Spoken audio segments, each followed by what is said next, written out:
안녕하세요. 완벽한 원시인 두 번째 낭독입니다. 이 책은 제가 힌트를 많이 찾았습니다. 특히 운동 부분에 대해서는 제 생활 속에서 할 수 있는 게 몇 가지 생겨서 실천을 하고 있습니다. 한번 꼭 필독을 권해드립니다.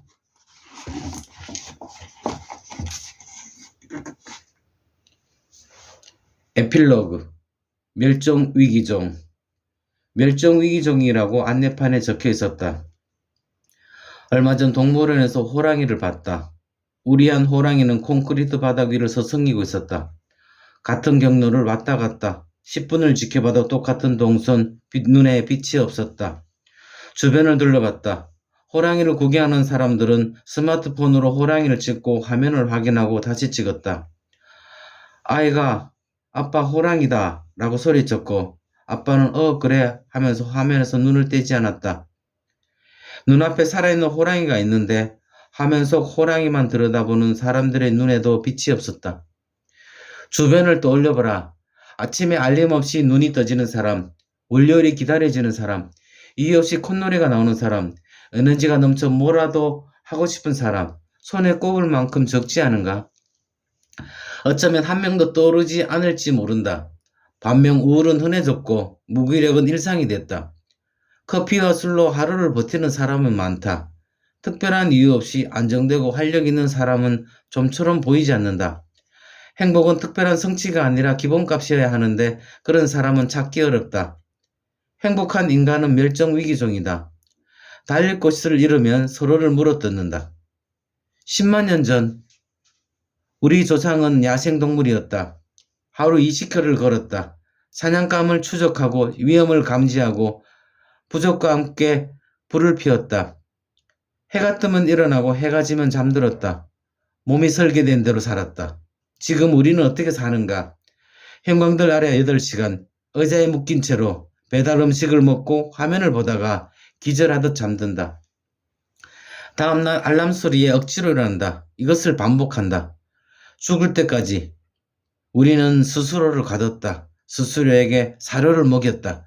스스로를 중독시켰다. 철장이 보이지 않을 뿐이다. 나는 그 철장 안에서 거의 죽을 뻔했다. 2015년 군병원 침대에 누워 천장만 보았다. 68kg, 해골이 되어 누워서 희망도 없이 그냥 숨만 쉬고 있었다. 그때 뇌과학, 진화식물학, 심리학 등 수백 건의 책을 읽으며 하나의 결론에 도달했다.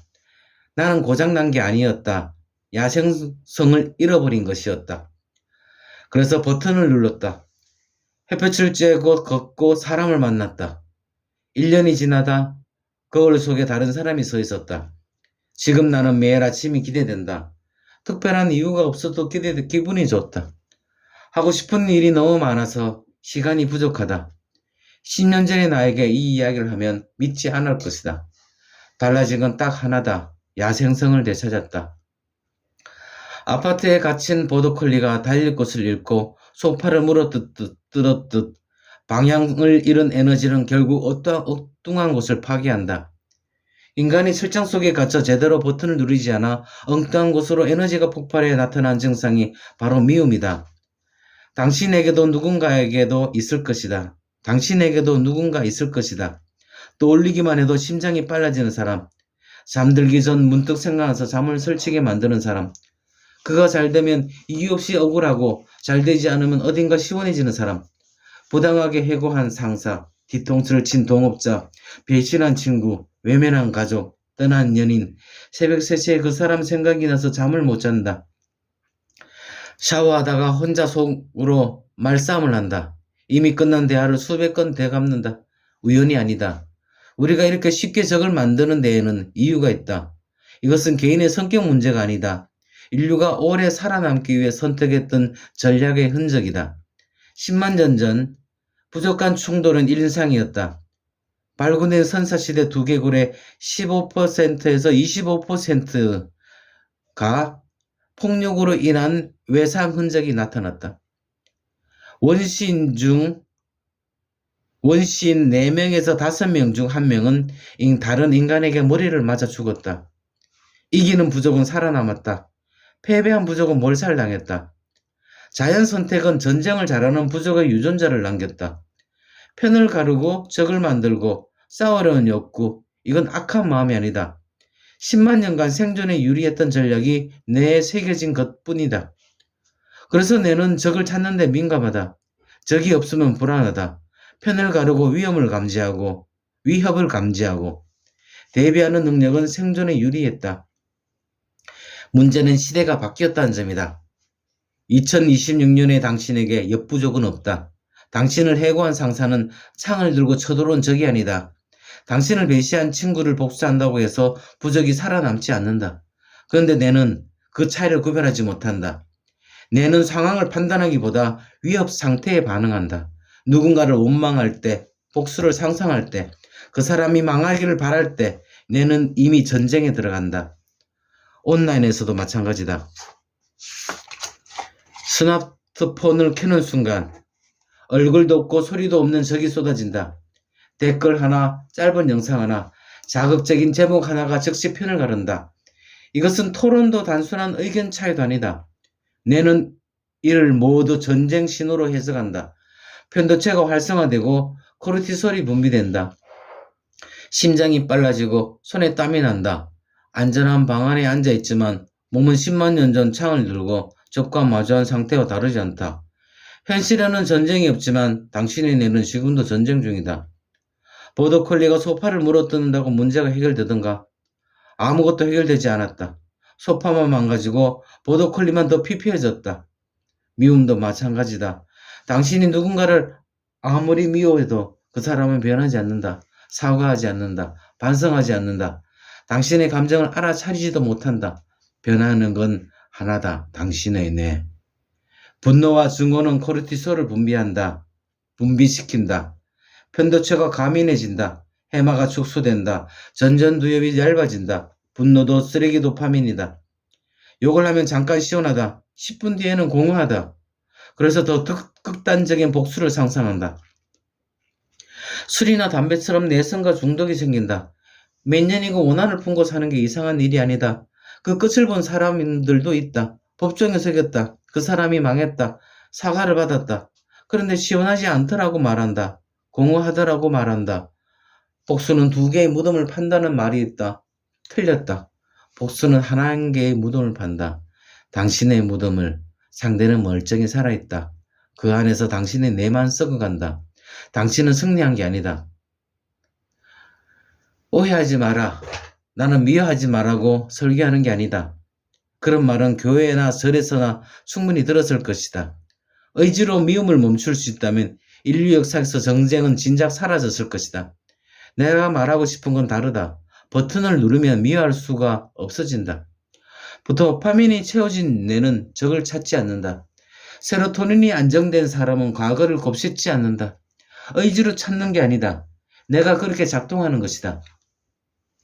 보더콜리가 운동장에서 30분을 달린 후 소파를 물어뜯지 않듯이 물어뜯지 말아야지 하고 결심한 게 아니다. 물어뜯을 필요가 없어진 것이다. 버튼이 커지면 나부터 평온해진다. 평온한 내가 가족에게 영향을 준다. 가족이 편안해지면 그들의 버튼도 커지기 시작한다. 남과 싸울 일이 줄어든다. 이게 전파된다. 평화는 유엔 연설이 아니다. 평화는 버튼이 커진 사람들이 늘어나는 것이다. 이건 누군가를 위한 희생이 아니다. 용서라는 거창한 미덕도 아니다. 그냥 내 완벽한 행복을 위한 것이다. 완벽한 원신이 되면 자연스럽게 평화로워진다. 용서하려고 노력하는 게 아니다. 미워할 필요가 없어지는 것이다. 3만 년 전 어느 원신이 동굴벽에 손바닥을 찍었다. 나는 여기 있었다. 그 손바닥에 아직도 남아있다. 수만 년이 지났는데 또 당신은 무엇을 남길 것인가? 철장 안에서 서성이다 사라질 텐가? 아니면 당신 이후의 세상을 조금이라도 바꿀 것인가? 동물원에서 멸종위기종을 복원할 때 가장 먼저 하는 일이 있다. 건강한 개체 하나를 찾는 것이다. 그 한 마리가 번식에 새끼를 낳고 개체수가 늘어난다. 복원은 언제나 한 마리에서 시작된다. 가축화된 세상에서 홀로 야생을 대타던 당신이 선택하면 된다. 버튼은 이미 당신 안에 있다. 버튼을 누르기 시작했다면 그 한 마리다. 멸종위기 중 행복한 인간의 복원 프로젝트가 당신에게서 시작된다. 이기심으로 이타적인 사람의 실험. 나는 이기적인 사람이다.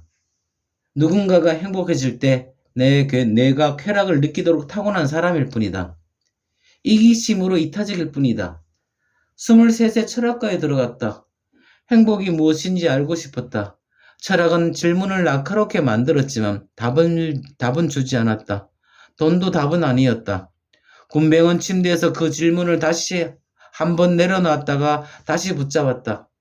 그 뒤로 거의 20년간 버튼을 실험했다. 과학 지식과 함께 내 몸을 실험체로 썼다. 버튼을 눌러보고 꺼보고 순서를 바꾸고 다시 조합했다. 어느 순간 깨달았다. 더 이상 완벽한 삶이 궁금하지 않다.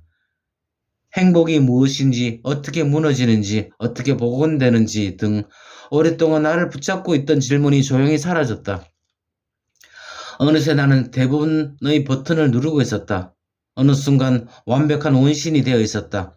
사실 사업적 성취도, 역행자로 나를 알린 것도 모두 이 한 권에 이르기 위한 과정이었다.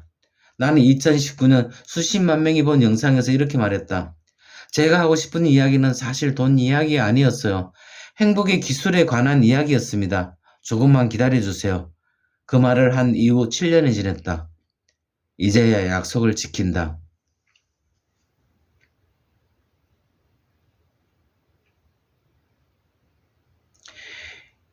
이 부분을 다시 읽어보겠습니다. 3만 년 전 어느 원시인이 동굴벽에 손바닥을 찍었다. 나는 여기 있었다. 그 손바닥이 아직도 남아있다. 수만 년이 지났는데도 당신은 무엇을 남길 것인가? 철장 안에서 스성이 다 사라질 텐가? 아니면 당신 이후의 세상을 조금이라도 바꿀 것인가? 묵직하게 울리는 한 부분이었습니다. 오늘도 감사합니다. 함께 하셔서 감사합니다. 감사합니다.